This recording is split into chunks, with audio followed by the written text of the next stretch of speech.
Today, I'm going to show you how to get Battle Pass and XP with no effort whatsoever. Not only that, but you can also get weapon XP with this exploit. It's so easy to do, and I'm going to run you through it in just 3 minutes. So make sure you like and subscribe, and let's hop right in.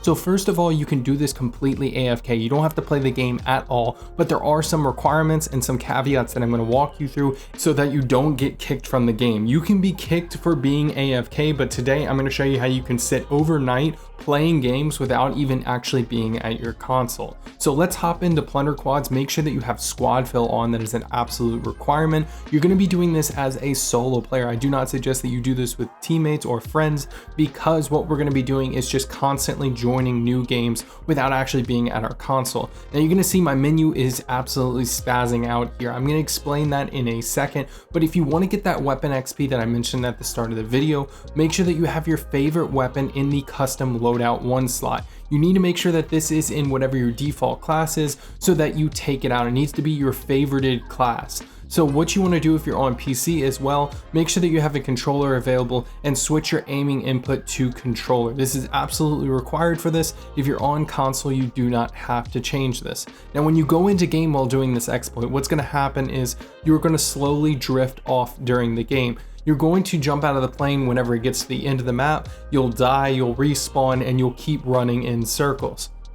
Now, the reason why we're doing this exploit is because your teammates, when you have squad fill on, will be completing objectives in plunder quads, and your controller is going to look something like this. You need to make sure your controller is plugged in. You can use a rubber band, you can use a hair tie, you can use a spare cord like I do, but essentially what you want to do is make sure that your left stick is kind of moving forward in some direction, slightly off, not directly center and up. Make sure it's kind of slightly to the left or right, and your right stick needs to be either pointed down or up. That does not matter, but you need to make sure both are being actually, there's an action actually being performed, because what's going to happen is you will get stuck on certain objects in the map if you do not set this up correctly. So make sure that you test this out and kind of sit there and watch it for at least 20 minutes before you leave it overnight. This is super important because you won't get stuck on objects once you figure this out, and what's going to happen is the entire game is going to get played. You're going to get all that objective XP from your teammates. It's going to show whoever the winner is here and send you back to the main menu.